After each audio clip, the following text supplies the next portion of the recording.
Olá pessoal, tudo bem? Eu sou Lucilei Araújo, sou aqui de Capão Bonito, sou assistente social e hoje nós vamos conversar um pouquinho sobre algo muito importante, que é a qualidade dos serviços, programas, projetos e benefícios ofertados a nós aqui do município através dos equipamentos CRAS, CREAS que estão vinculados à secretaria ou, se você preferir, aos departamentos de assistência social.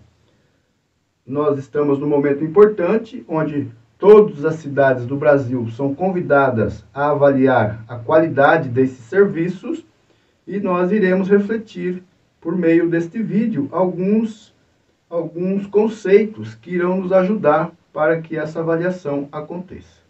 Bem, todos os municípios são chamados a fazer esta avaliação por meio de um mecanismo chamado conferência. Conferência significa conferir, mas conferir o quê? Conferir a quantos anda, qual é o andamento da política pública de assistência social na sua cidade. Nós iremos lançar mão, utilizar esse mecanismo de conferir para olhar para a assistência social da cidade e verificar os serviços que o CRAS oferece, que a Secretaria de Assistência Social oferece a todos nós. Está bom?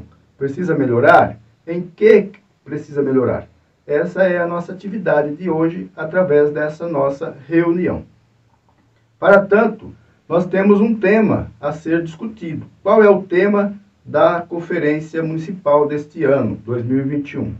O tema da nossa conferência é Assistência Social, Direito do Povo e Dever do Estado, com financiamento público para enfrentar as desigualdades sociais e garantir proteção social. Comprido, não?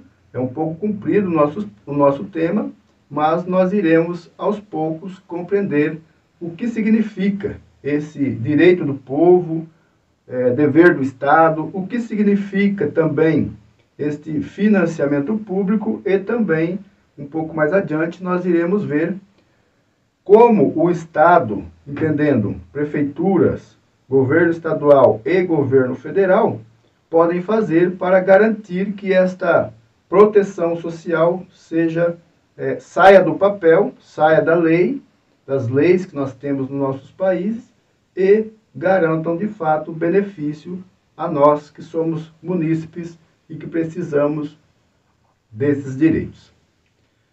Preciso dizer também que, junto com o tema que acabamos de ter contato, nós temos uma série de outros subtemas que vão ajudar a aprofundar esse nosso tema. Os subtemas trazidos para o debate são cinco subtemas, e hoje nós iremos refletir, à luz do tema, esses subtemas que o governo federal, através do Conselho Nacional de Assistência Social, trouxe para nós, para a nossa discussão, tá bem? Entretanto, para esta reunião, nós iremos tratar brevemente do tema e, um pouco adiante, nós iremos escolher um dos 5 temas, ou melhor, um dos 5 subtemas para aprofundar, entendendo que nós estamos no momento de pré-conferência e que, num outro momento oportuno, nós iremos nos reunir e, desta forma, fazer a nossa conferência de assistência social. Então, vamos aprofundar um pouco mais o tema. Dessa perspectiva, nós temos que saber que a assistência social não é uma caridade, uma benemerência, ou algo que os governos, de forma geral, desenvolvem a nós como favores. Não é. Assistência social, de acordo com aquilo que está na Constituição Federal, que é uma lei do nosso país, assistência social, de acordo com aquilo que está na Lei Orgânica de Assistência Social, que é uma outra lei que surge após a Constituição Federal, que é de 1988. Ela é um direito, não é um favor, não é uma benemerência, tampouco deve ser utilizada como um instrumento para angariar benefícios posteriores, tais como votos, tais como regalias políticas, como a gente percebe em alguns municípios do nosso estado, do nosso país.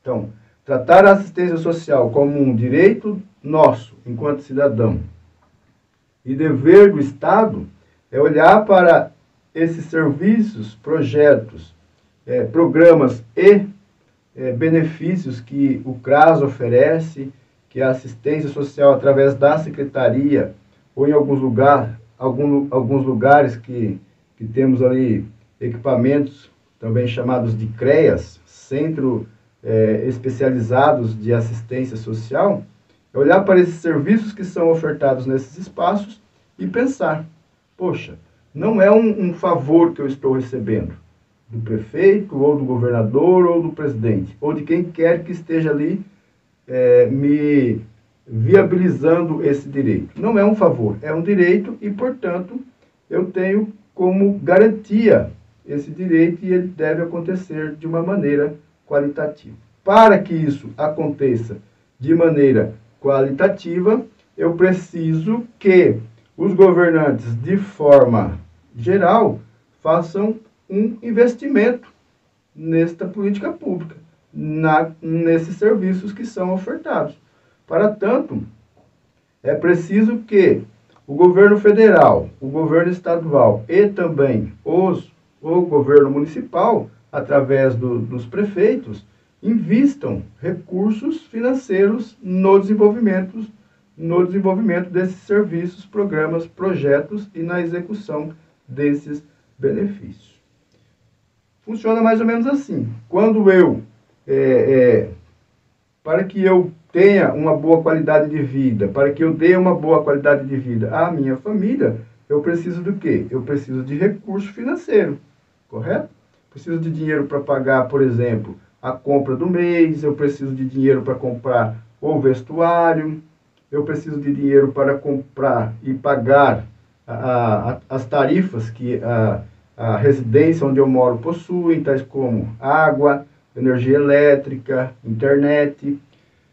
Nesta mesma lógica, desta mesma forma, são as políticas públicas, para que nós tenhamos a assistência social, os serviços, programas, projetos e benefícios que o compõem de uma maneira qualitativa e vista como um direito, é necessário que os governantes, de forma geral, entendendo governo federal, estadual e municipal, invista recurso financeiro para o desenvolvimento desses trabalhos. Por isso o tema é direito do cidadão, dever do Estado, com financiamento público, para quê? Para enfrentar as desigualdades sociais e garantir proteção social. A terceira parte do tema que vai dizer das desigualdades sociais, das vulnerabilidades sociais. E de que forma essas vulnerabilidades sociais se manifestam em nossas vidas? Elas se manifestam por meio do desemprego, por meio da fome, da ausência de renda, e vai trazer às famílias brasileiras e também às nossas famílias aqui do município vulnerabilidades no âmbito do contexto familiar e também no âmbito da nossa vivência enquanto sociedade. Dentro dessa perspectiva, é preciso que o enfrentamento dessas vulnerabilidades possam ocorrer e ocorrer de uma maneira eficaz, eficiente, e nós tenhamos aí uma política pública de qualidade. O desemprego, o déficit habitacional, ou seja, a ausência de moradia, e quando não, a ausência de moradia de qualidade, a precarização das relações de trabalho, até mesmo vínculos trabalhistas muito frágeis, rotativos. Então, hoje a pessoa está empregada, amanhã ela já está desempregada, então não há vínculos fortalecidos de emprego. Nós entendemos também como vulnerabilidades que vão acarretar aí desigualdades sociais. A própria questão da fome, em que o Brasil se insere também nesse contexto de pessoas que ainda hoje passam fome. E, por consequência, o aumento das violências ocasionam uma série de desigualdades sociais, e nesse campo de desigualdades, o Estado precisa, os governantes precisam operar, precisam vir e garantir que essas famílias que estão passando por essas vulnerabilidades, de fato, possam ter os seus direitos garantidos. E para a nossa realidade de hoje, nesta reunião, nós estamos discutindo com foco, com o olhar da assistência social. Nesta mesma linha de raciocínio, nós vamos refletir agora um pouco mais, à luz do eixo temático 2, onde nós iremos tratar de orçamento para a gestão de compromissos e corresponsabilidade entre os entes federados para a garantia dos direitos socioassistenciais. Então, o eixo 2, ele traz como tema o seguinte: financiamento e orçamento como instrumento para uma gestão de compromissos e corresponsabilidade dos entes federativos, entendendo entes federativos a União, o Estado e o município, para a garantia dos direitos socioassistenciais. Percebam que o eixo 2, assim como os outros eixos temáticos, que não são foco da nossa discussão também, mas que aparecerão todos lá no dia da nossa conferência, eles estão intimamente vinculados ao tema, que vai tratar sobre financiamento, vai tratar sobre direitos socioassistenciais e etc. No eixo 2, aprofundando um pouquinho, nós temos que, para garantir política pública e política pública de qualidade, é preciso que haja investimento. Aquela mesma reflexão que eu fiz há pouco. Para que eu pague a energia elétrica da minha casa, eu preciso do quê? Eu preciso de dinheiro.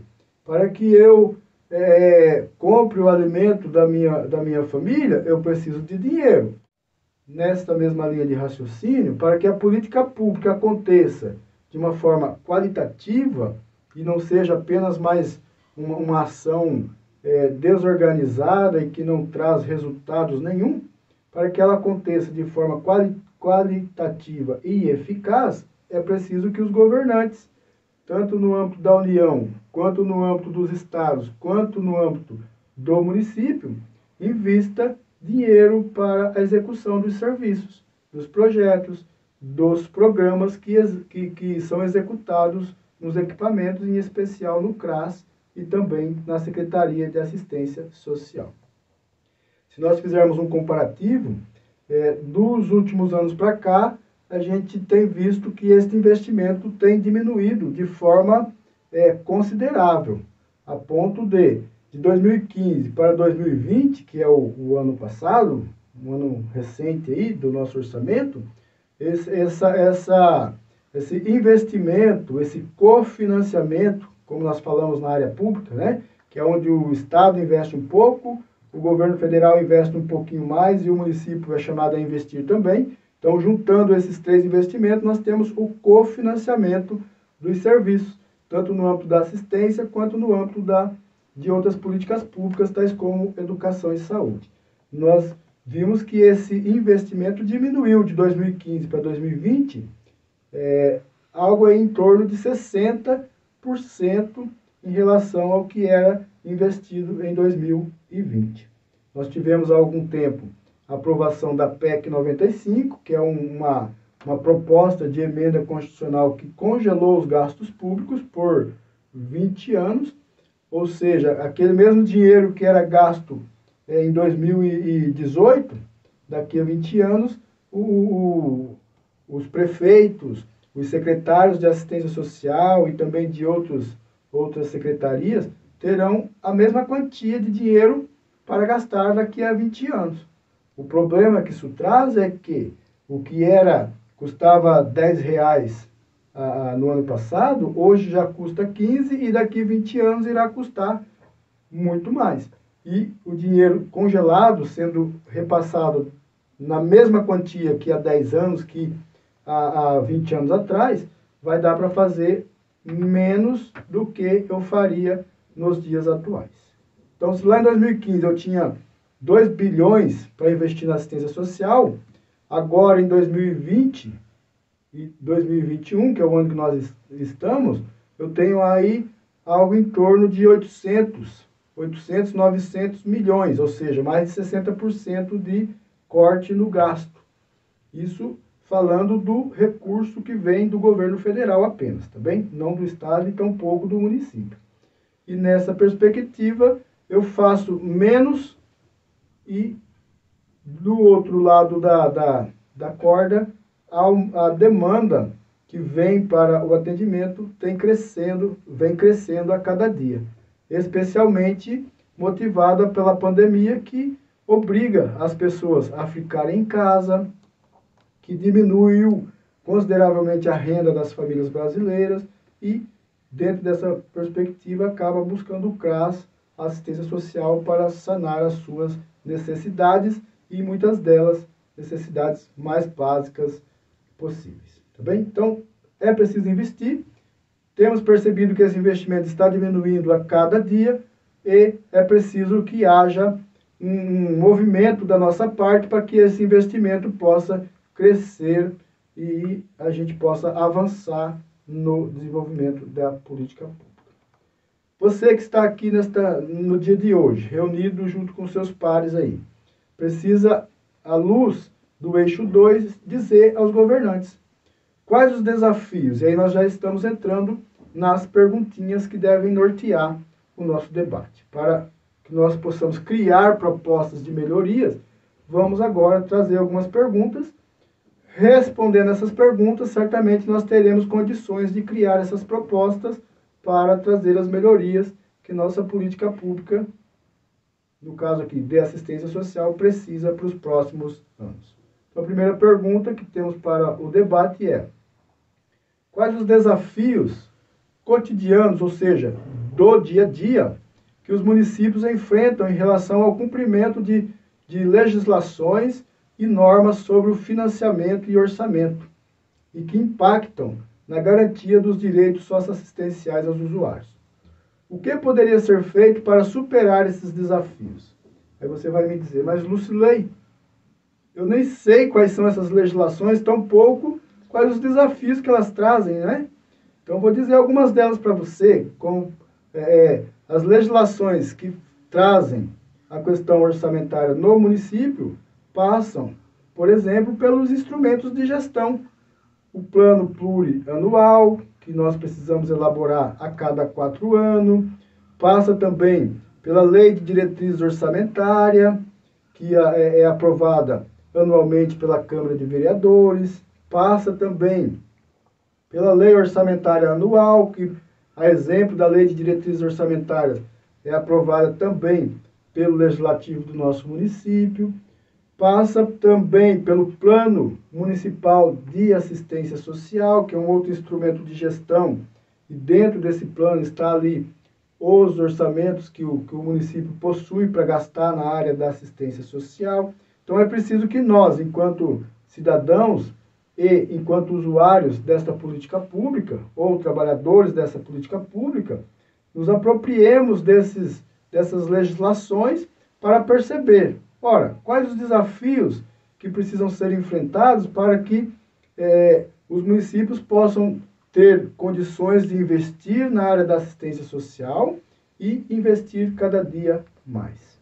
Uma outra situação que nós temos, que é uma outra pergunta que eu vou colocar para o debate, é: a partir da realidade do município, do nosso município aqui, considerando o segundo plano decenal, no tocante ao financiamento e ao orçamento, que novas estratégias, ou seja, quais iniciativas novas nós poderíamos contribuir para assegurar os serviços e benefícios do SUAS, visando a garantia dos direitos socioassistenciais. Então, é preciso dizer que existe um documento chamado Plano Decenal porque ele tem validade por 10 anos, e que, à luz deste plano decenal, é que os serviços e os benefícios do SUAS, ou seja, do Sistema Único de Assistência Social, esse sistema que organiza,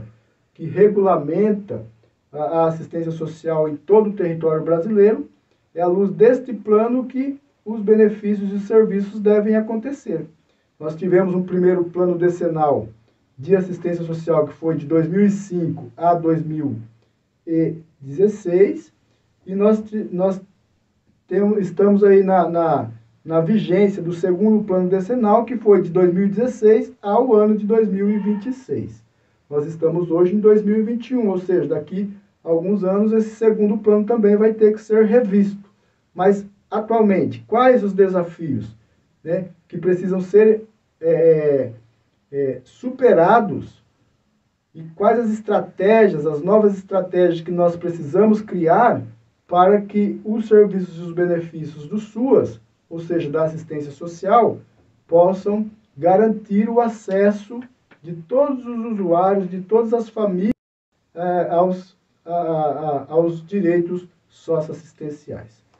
Uma terceira questão, também que irá nos ajudar nesse debate e que nós precisamos analisar com cautela nessa reunião que estamos fazendo hoje, é em que medida os diagnósticos e planejamentos elaborados a partir da vigilância socioassistencial podem contribuir para a identificação das demandas, organização das ofertas, das ofertas e os respectivos custos socioassistenciais. Então, deixa eu aclarar alguns conceitos aqui para nós. Primeiro, o que é diagnóstico? Diagnóstico é aquele mapeamento que nós fazemos para identificar quais as principais vulnerabilidades que existem no território, ou seja, nos bairros, nas ruas, na comunidade onde nós moramos, e a partir desse levantamento de informações, a partir desta constatação que nós chegamos através deste documento chamado diagnóstico, é que nós iremos investir tanto o recurso financeiro quanto recursos humanos para a superação dessas vulnerabilidades. Então, diagnóstico nada mais é que um levantamento de dados que os trabalhadores do Sistema Único de Assistência Social são chamados a fazer e que levarão esses trabalhadores a concluir que na comunidade X, no bairro Y, o maior problema, a maior deficiência em termos de vulnerabilidade a ser enfrentada está no âmbito do desemprego, por exemplo. Está no âmbito da drogadição, o uso abusivo de álcool e drogas. Está no âmbito por exemplo, da gravidez na adolescência. A partir deste levantamento, desta constatação, é que se investe o dinheiro da assistência social dentro daquilo que é próprio da sua política. É claro que tem coisas que é da saúde e precisa gastar o dinheiro da saúde. Coisas que é da educação, gasta-se o dinheiro da educação. Então, retomando a questão em que medida esses levantamentos podem aí, né, contribuir para a identificação destas vulnerabilidades que estão no meio aí das comunidades as mais diversas possíveis, e em que medida esse levantamento irá contribuir para que organizemos de uma forma mais clara as demandas e passamos a investir o dinheiro da assistência social de uma maneira mais eficaz, né? E qual é a importância que o município atribui a algo que nós chamamos de vigilância socioassistencial. Vigilância socioassistencial é algo que todos os municípios precisam fazer no âmbito da assistência social e que tem a ver com esse levantamento de dados para a construção de diagnósticos e para que esses diagnósticos possibilitem o levantamento de demandas.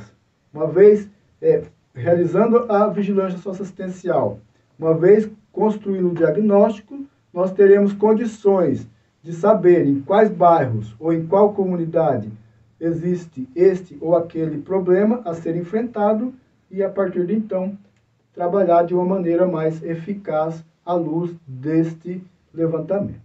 E para continuar, nós temos uma outra questão que é, para que os serviços e benefícios sejam alcançados por todos, nós temos serviços que são ofertados pelo CRAS, serviços que são ofertados pela própria Secretaria de Assistência Social, também serviços que são ofertados pela rede socioassistencial da sociedade civil mesmo, né, que são vinculados aí à Secretaria de Assistência Social, não são prefeitura, mas que recebem recursos para a execução de serviços socioassistenciais. Então, a questão é, para que os serviços e benefícios sejam alcançados por todos aqueles que deles precisam, é claro, né? Com ofertas qualificadas, de modo a garantir seguranças e direitos socioassistenciais. Que padrão de cofinanciamento do SUAS e custos dos serviços poderiam ser mais adequados? Adequados aí às realidades locais. Então, para que isso aconteça de uma forma mais eficaz, que tipo de orçamento nós precisaríamos? Na medida do possível, vamos pensar que padrão de orçamento nós precisamos para que, de fato, nós tenhamos a completude dos atendimentos e para que esses atendimentos cheguem a um número maior de pessoas, a um número maior de brasileiros e a um número maior de munícipes, pensando aqui na nossa realidade local. De que forma nós precisamos estruturar esse orçamento para que ele chegue até as famílias que procuram diariamente os serviços, programas, projetos e benefícios ofertados no CRAS, na assistência social, ofertados lá no serviço de acolhimento à criança e adolescente, ofertado lá no serviço de acolhimento à pessoa idosa. Qual é o padrão desse orçamento? Qual a quantidade? De que forma nós precisamos pensar sobre isso? Então, é um trabalho articulado entre nós aqui hoje, nessa reunião, junto com o Legislativo, junto com os trabalhadores do SUAS, para que nós possamos alinhar melhor esse discurso. Respondendo essas perguntas, nós teremos condições de elaborar algumas propostas, levar essas propostas para o debate na nossa conferência municipal, que irá acontecer no mês de agosto, agora no mês de agosto, e a partir dali expandir esse nosso diálogo para a conferência estadual, que está prevista para acontecer ainda este ano, e, por consequência, a conferência nacional, que irá acontecer no âmbito do governo federal. Então, desejar a todos um ótimo trabalho e que possamos aí refletir sobre essas perguntas e, a partir de então, elaborar propostas de melhoria para a nossa política pública. Um abraço.